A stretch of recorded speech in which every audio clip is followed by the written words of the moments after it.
Phụ kiện của Zippo Mỹ chính hãng có những gì? Phụ kiện của Zippo là những món đồ lý tưởng giúp cho trải nghiệm của bạn với những chiếc bật lửa này trở nên hoàn hảo hơn. Vậy phụ kiện Zippo có những món đồ nào? Sử dụng chúng ra sao? Cùng Amber tìm hiểu trong video này nhé! 1. Phụ kiện bao da Zippo. Bao da Zippo được làm từ da bò cao cấp. Nó không chỉ bảo vệ chiếc Zippo của bạn khỏi trầy xước mà còn là phụ kiện tôn thêm vẻ sang trọng và phong cách cho chủ sở hữu. Việc sử dụng bao da là cách bạn làm tăng tuổi thọ cho chiếc Zippo của mình đó. Vậy nên nếu có thể hãy sở hữu một chiếc bao da hàng hiệu này nhé! 2. Xăng Zippo Mỹ chính hãng. Xăng là món phụ kiện không thể thiếu với bất kỳ chiếc máy lửa Zippo nào. Đây là loại xăng chính hãng, do Zippo sản xuất với công thức riêng.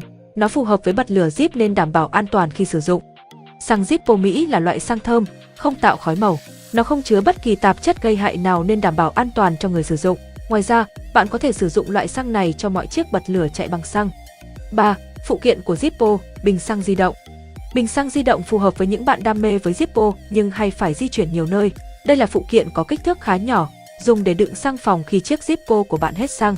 Nó còn được thiết kế với móc khóa nên rất tiện lợi cho bạn mang đi bất cứ đâu. 4. Đá lửa Zippo chính hãng. Đây có lẽ là bộ phận hao mòn nhất trong tất cả các bộ phận của một chiếc bật lửa Zippo. Do đó, nhắc đến các phụ kiện chính hãng thì không thể bỏ qua đá lửa Zippo được. Nó được sản xuất phù hợp riêng cho Zippo nên đảm bảo về độ an toàn cháy nổ. Mỗi phỉ đá lửa sẽ có 6 viên đá lửa chính hãng. 5. Bấc Zippo chính hãng. Zippo có thể hoạt động ngay cả trong môi trường gió lớn.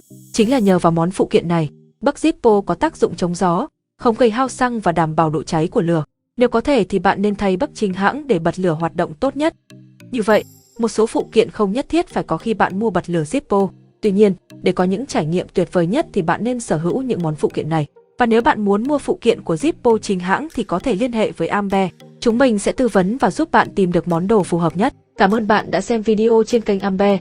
Nhớ nhấn nút đăng ký bên dưới và xem thêm các video mới để ủng hộ shop nhé!